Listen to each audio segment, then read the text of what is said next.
Want to clean the grease filters of your extractor hood? With these steps, you'll have it fixed in no time.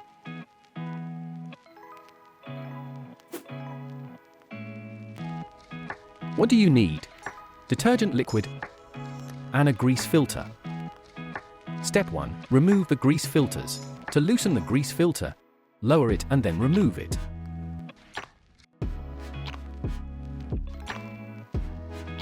Step 2. Clean the grease filter. Coat the grease filter with some washing up liquid or degreaser.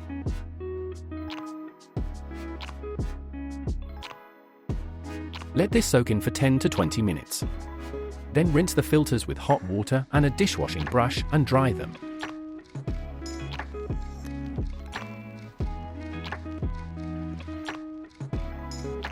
Step 3. Replace the grease filters.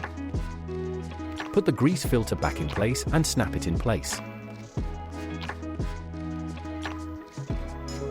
You have cleaned the grease filter and the extractor hood is ready to use again.